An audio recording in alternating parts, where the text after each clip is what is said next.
Hello guys and welcome back to my YouTube channel Our Life Chronicles. तो अभी बज रहे हैं रात के 10:30 और अभी जस्ट मैं डिनर करके आई हूँ और मेरे फादर इन लॉ ने बोला कि सोनाली जल्दी से रेडी हो जाओ। तो रेडी तो होना ही पड़ेगा क्योंकि ओकेजन ही इतना ज़्यादा स्पेशल है। तो आज का ब्लॉग थोड़ा सा ज़्यादा स्पेशल होने वाला है क्योंकि मैं आप सभी को लेके चल रही हूँ दुर्गा पूजा की एक छोटी सी झलक दिखाने के लिए। तो शादी के बाद ये मेरी पहली दुर्गा पूजा होने वाली है जिसके लिए मैं बहुत ज़्यादा एक्साइटेड हूँ। तो बचपन से मैंने ये स्टोरी सुनी है कि जो वेस्ट बंगाल के लोग होते हैं वो दुर्गा पूजा को बहुत ही प्यार से और बहुत ही धूमधाम से सेलिब्रेट करते हैं। तो since I am married in a Bengali family, so I am very lucky this time that I am getting a chance to witness the divine festival of Durga Puja myself. तो बंगाल के लोगों की एक मान्यता है, यहाँ पर माँ दुर्गा को अपनी बेटी के समान माना जाता है और नवरात्रि का जो ये टाइम है ये उनका होम कमिंग कंसिडर किया जाता है कि उनकी बेटी उनके घर आ रही है तो वो किसी भी चीज़ की कमी नहीं रखना चाहते हैं। मतलब हर गली मोहल्ले या सड़क को वो लोग ऐसे सजा देते हैं जैसे मतलब किसी की शादी ही हो। मतलब वो अपनी बेटी को वेलकम करने के लिए इतने धूमधाम से सारी तैयारियां करते हैं, चाहे खाने पीने की हो, चाहे सजावट की हो, चाहे पहनावे की हो। नवरात्रि के समय जहाँ पर पूरे भारत में हम लोग वेजिटेरियन खाना कंज्यूम करते हैं, वहीं पर वेस्ट बंगाल में इस समय पर नॉनवेज भी कंज्यूम किया जाता है क्योंकि वो मानते हैं कि ये टाइम उनकी बेटी घर आ रही है, इसलिए वो उनके स्वागत में किसी भी चीज़ की कमी नहीं रखना चाहते हैं। मैं और शौविक जब कॉलेज में थे तब Shouvik used to tell me कि जब भी दुर्गा पूजा का समय आता था तो वो काफ़ी ज़्यादा एक्साइटेड हो जाता था बचपन में कि वो मतलब डिफरेंट पैंडल्स देखेगा। तो उस समय पे तो मुझे नहीं समझ में आता था कि पैंडल्स देखने में ऐसी क्या खुशी मिलती है किसी को। फिर उसने मुझे बताया कि यहाँ पे जो भी पैंडल्स होते हैं सबकी अलग थीम होती है। मतलब कोई भी एक पैंडल की सजावट तुम्हें एक जैसी नहीं मिलेगी, सब में कुछ ना कुछ अलग होगा और सब अपने आप में ही बहुत ज़्यादा खूबसूरत होंगे। किसी का थीम होगा ट्रेडिशनल, तो किसी का आर्टिस्टिक, तो किसी का मॉडर्न। मतलब हर पैंडल अपने आप में एक अलग थीम के लिए जाना जाएगा।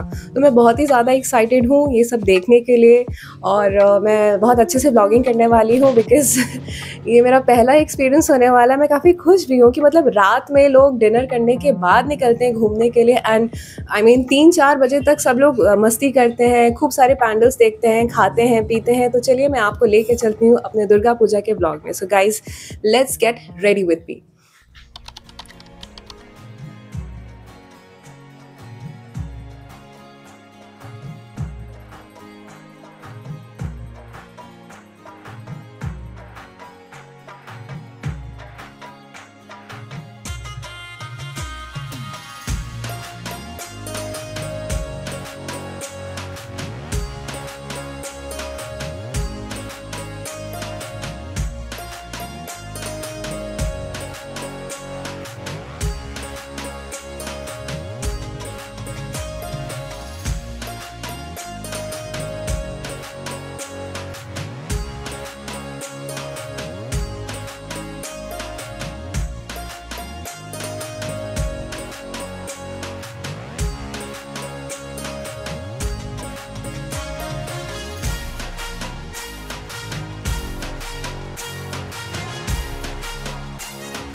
सबसे पहला पैंडल जो हमने विजिट किया वो गांव की थीम पर बेस्ड था एंड ऑनेस्टली अंदर जाते ऐसा लगा जैसे सच में किसी गांव के आंगन में आ गए हों।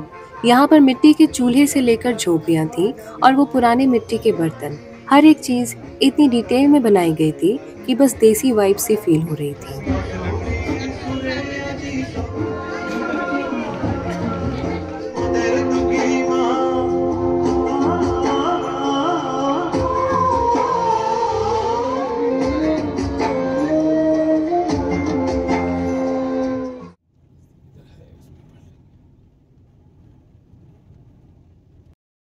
तो चलिए अब चलते हैं दूसरे पैंडल की तरफ। हमारा जो दूसरा पैंडल था वो काफ़ी यूनिक था। इसकी थीम मोबाइल टावर और उससे होने वाली पंछियों की प्रॉब्लम्स पर बेस्ड थी। यहाँ दिखाया गया था कि कैसे बढ़ते मोबाइल टावर और सिग्नल्स की वजह से पंछियों की लाइफ पर असर पड़ रहा है। पूरी सजावट उसी मैसेज को हाईलाइट करती थी। कितना ज़रूरी है नेचर को बचाना। काफ़ी थॉट प्रोवोकिंग थी ये थीम।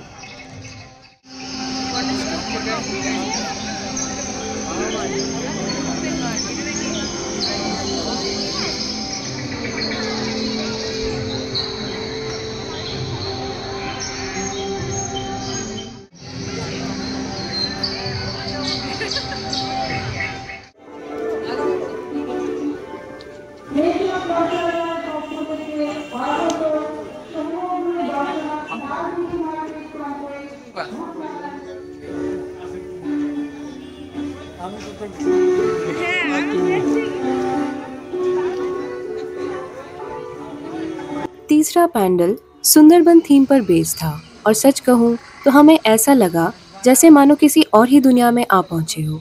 यहाँ की सजावट में घना मैंग्रोव फॉरेस्ट, लकड़ी के रास्ते और जंगल की आवाजें थी। सब कुछ बहुत ही रियलिस्टिक लग रहा था।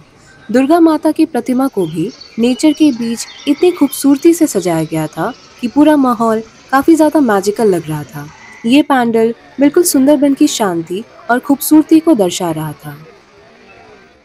पूरे शहर में इस बार ऐसी सजावट की गई थी कि एक पल के लिए तो मुझे यकीन ही नहीं हुआ कि ये मेरा ही शहर है जिसमें हम रोज चलते हैं। हर गली, हर मोड़ इतनी खूबसूरती से सजाया गया था जैसे मानो पूरा शहर ही किसी एक नए रूप में खिल चुका हो। हमारा अगला पैनल बकिंघम पैलेस थीम पर बेस्ड था और जो दुर्गा माता की प्रतिमा हमने यहाँ पर देखी, ऑनेस्टली ये मेरी पूरी विजिट की फेवरेट प्रतिमा थी। इतनी खूबसूरत लगी कि मेरी तो नजरें ही नहीं हट रही थी।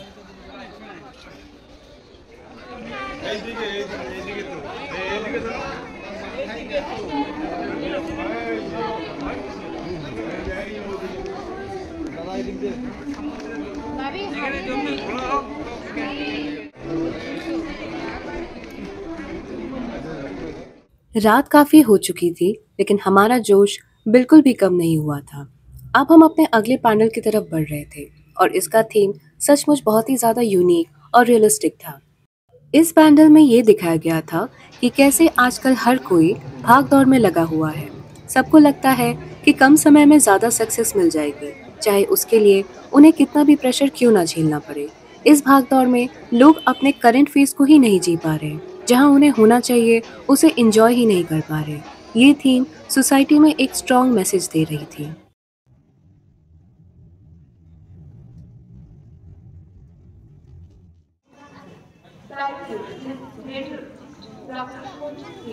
इस पैंडल के बारे में पापा क्या थीम है और क्या एक्सप्लेन करना चाह रहे हैं, आप बताइए। इधर में नॉर्थ बंगाल का जो एक मेन एक जो एग्रीकल्चरल प्रोडक्ट है जूट, वो जूट का ये पूरा जो पेंडल बना ना, इसमें पूरा जूट का ही यूज हुआ है। अच्छा, ये जूट है, जूट का अंदर जो स्टिक होता है, जूट स्टिक का ऊपर ये पूरा सब बन गया।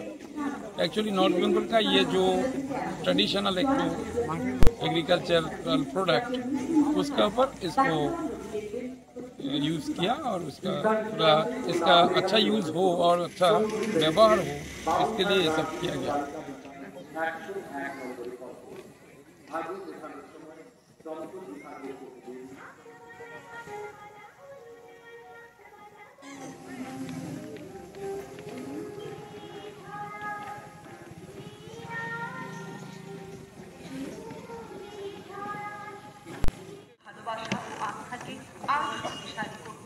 এখানে ফেস ট্রিটমেন্ট ও হেয়ার ট্রিটমেন্ট প্লান করা হয় হাইড্রা ফেসিয়াল দ্বারা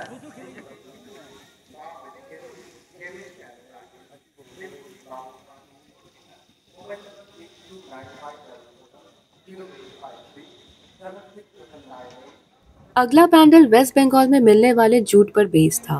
जूट को कोई इतनी खूबसूरती से भी इस्तेमाल कर सकता है, ये मैंने कभी सोचा नहीं था। इस पैंडल की सजावट देखकर तो मैं सचमुच बहुत ही इम्प्रेस हो चुकी थी। दुर्गा माता की प्रतिमा भी उतनी ही शानदार थी और ओवरऑल वाइब अलग, सुंदर और कल्चरल लग रहा था।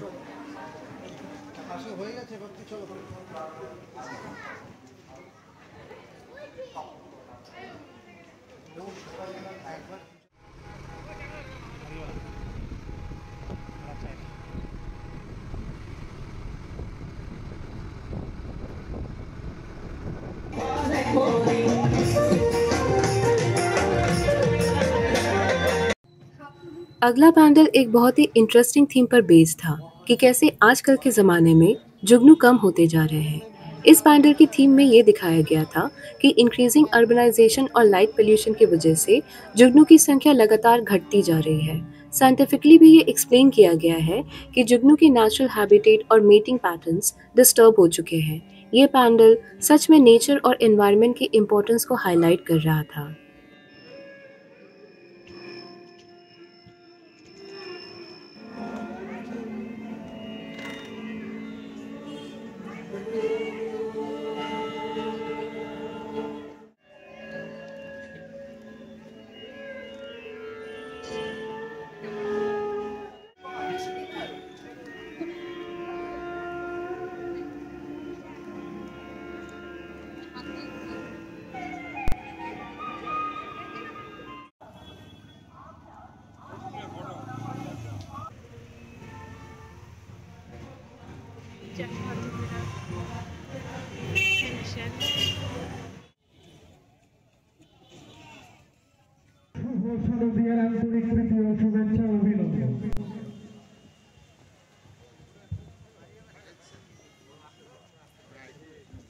এখনো পর্যন্ত সেরা পুজো জি 24 ঘন্টা সেরা পুজো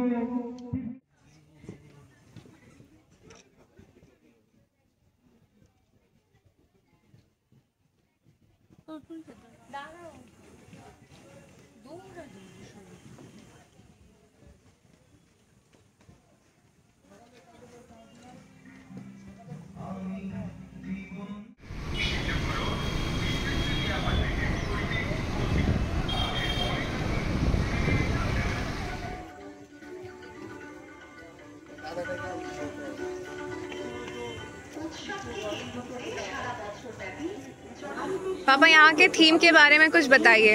यहाँ का जो दुर्गा पैंडल है उसके थीम के बारे में। एक्चुअली ये बना ईगल का ऊपर जो एक्सटिंक्ट होते जा रहे हैं, जो लुप्त प्राय है वो, तो उसके ऊपर ये ईगल का एक पैंडल बन गया। और ये बना बैम्बो, पूरा बैम्बो से, बैम्बो का स्टिक, बैम्बो का जो चीज़ है इसका ऊपर ये पूरा बन गया ये चीज़ है ये।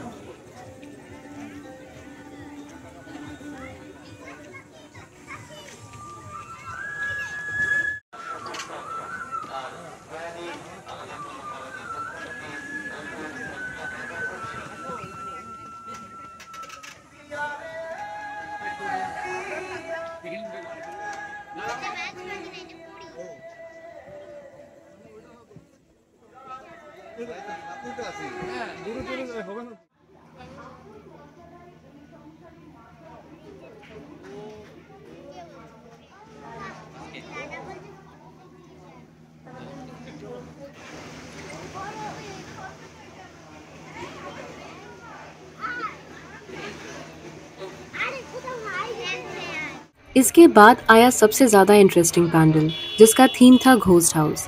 यहाँ जाकर मुझे बहुत ही ज़्यादा मज़ा आया क्योंकि कुछ समझ ही नहीं आ रहा था कि भूत कब कहाँ किस कोने से निकल जाएगा। मैंने सच में बहुत ही ज़्यादा एंजॉय किया और ये एक्सपीरियंस काफ़ी यूनिक और मज़ेदार था।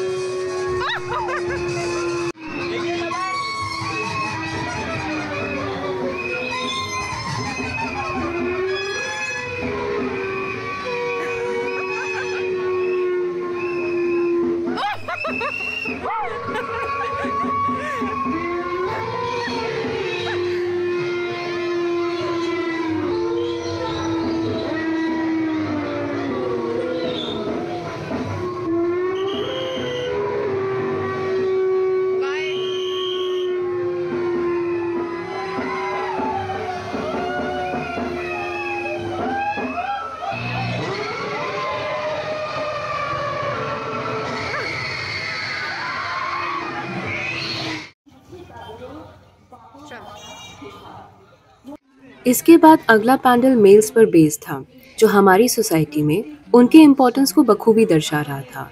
ये पैनल काफ़ी यूनिक और हटकर था।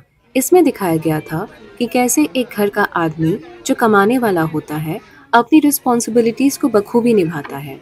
वो अपने पेरेंट्स, पत्नी और बच्चों के लिए हमेशा स्ट्रॉन्ग और प्रोटेक्टिव रहता है और कभी भी अपने चेहरे पर थकान, शिकन या चिंता नहीं आने देता। सच में ये पैनल बहुत ही ज़्यादा रिलेटेबल और मीनिंगफुल मैसेज कन्वे कर रहा था सोसाइटी को।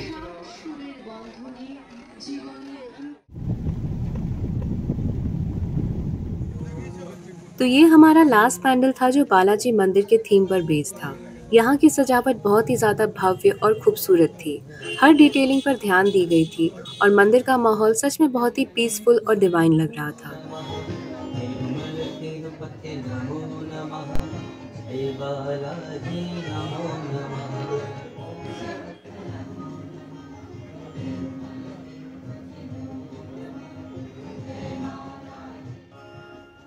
तो आज का दिन सच में बहुत ही अच्छा रहा। हमने इतने सारे पैनल्स घूमे जो डिफरेंट थीम्स के ऊपर बेस्ड थे और सबका एक्सपीरियंस बिल्कुल अलग और खूबसूरत था। अब मैं आपसे यहीं विदा लेती हूँ। जल्द ही मिलूंगी एक नए ब्लॉग के साथ। Till then, take care and keep watching. Happy Navratri.